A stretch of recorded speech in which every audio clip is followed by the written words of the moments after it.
Hey guys, what is going on? Carter here. Got another video for you, another traditional knife video for you. In front of you, these are all GEC made knives. I'll admit it's my favorite traditional knife company. They produce a lot of beautiful designs, excellent craftsmanship. So this is partially a shout out to them. These two are actually Northwoods designed but made by GEC. I've covered that in the other video. But anyways, moving on. This video is for guys like me, more or less. Guys coming from a tactical, modern knife world. Titanium frame locks, bearing systems, high-end steels, synthetic materials, G10, things like that.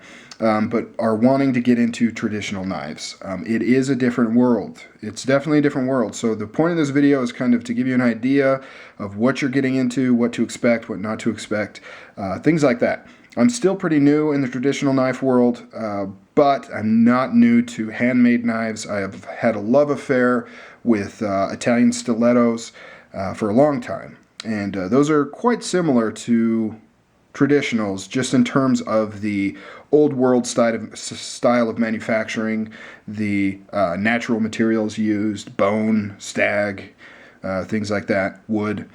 By the way, not the biggest fan of wood. I don't have any traditional or have I ever owned any Italian stilettos with wood, I believe. Not my favorite thing. But I do love everything else, all the bone, all the stag, all that stuff. Anyways. So I do have a lot of experience with that, and of course the experience I do have with traditional knives. So it's definitely a different world. And first thing is first, what are we looking at here? We are looking at traditional American knives. What that means is that these are knives made in the traditional pocket knife fashion with traditional pocket knife materials. And when I say traditional, really it's referring to kind of the heyday of the American pocket knife, when there was a lot of knife manufacturers, everybody carried a pocket knife, high quality knives are being produced, beautiful knives. And that, by the way, is GEC's kind of call to arms. They want to bring back that quality, bring back that beauty of America's heyday of pocket knives. So these are all patterns or designs that have existed in the past and are being reproduced now. Of course, there's some differences here and there, but for the most part, these knives, like the Barlow right here, has been around for a long time. It's been produced by many different companies with slightly different tweaks to it, but the overall idea and the overall design, the pattern, has remained the same. So the whole point of these knives is to maintain that traditional atmosphere. So that means using traditional materials such as high carbon steel, stainless steel, using the bone and stag like I mentioned before, using brass pin construction. You're not going to find Torx screws holding these knives together. You're not going to find bronze phosphorus washers or bearing systems or G10, although some of the custom traditional knives are incorporating things like that.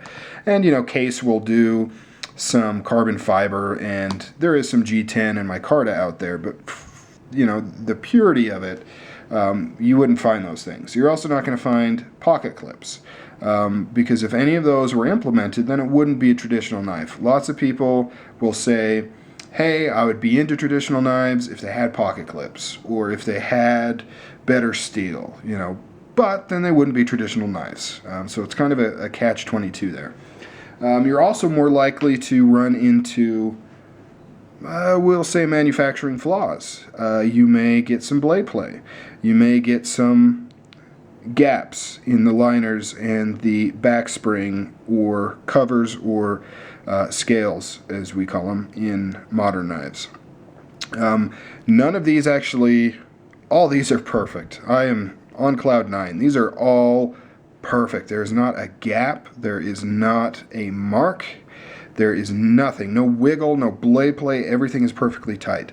But you are more likely to run into those kinds of things with traditional knives.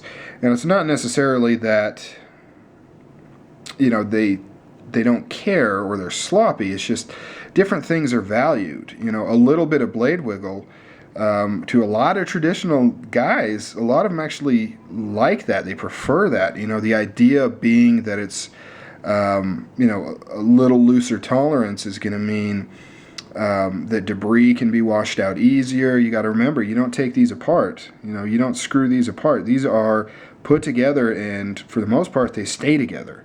You can drill out these pins and you can tear it apart and rebuild it, but it's not like, you know, taking it apart in the modern knife sense, where you can just take it apart and clean it and things like that.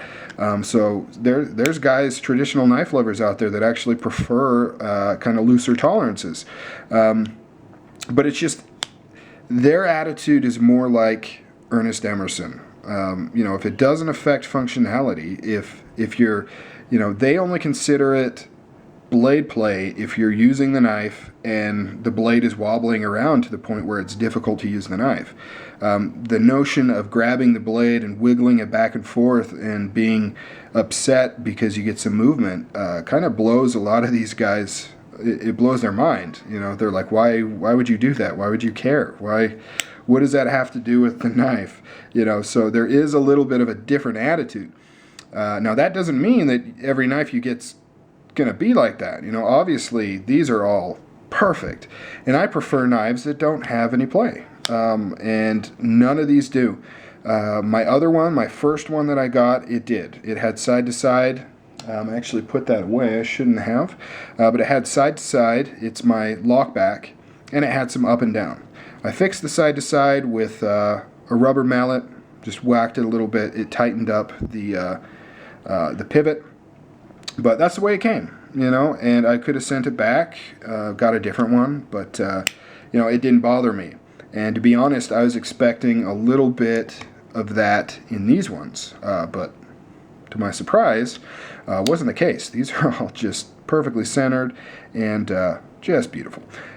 So yeah, so that's just something to keep in mind. You know, like I said, I'm not saying that you should expect those kinds of issues. I'm just saying, if you see them, it's not the end of the world, and you know, it somewhat comes with the territory of traditional knives. You know, these are handmade. They're pinned into place with relatively simple tools. You know, these are not CNC machined, you know, done with calipers and reproduced. You know, all these scales are all individual beasts. You know, they all have different imperfections they have to deal with, different qualities. They swell, they shrink, you know, all kinds of different things you have to deal with when you're dealing with natural materials that most of these knives are made out of, as opposed to G10. You know, G10 doesn't change. You can throw it in the freezer, you can throw it in the sun. It's not going to shrink or bend or morph or anything like that, which is why it's so valued in modern knives. But it also doesn't have the beauty and the character of these knives. So, you know, it's a give and take. So hopefully that gives you a little bit of an idea of what you're looking at with these knives. They are a thing of beauty. One of the reasons why I kind of decided to get into them, I don't know, I don't want to say I got sick of tactical modern knives, but I kind of did. I don't know, I got sick of that whole mentality of, you know, the concept of these things being built like a tank, and when in reality, this is more knife than I need on a day-to-day basis, you know, and I just kind of felt like a goober sometimes carrying around this giant Strider knife to my office, and I just wanted a kind of a change of pace, and so I thought I would kind of look into traditional knives, and I was really blown away with the characteristics and just the sheer choices you have in these knives. You know, the diversity in all the different patterns and materials and things like that really caught my eye. So that's a little bit of why I decided to get into them, and I've loved it ever since. So hopefully this has been somewhat valuable. I know I've rambled and kind things like that. But you guys take it easy. I'll talk to you later.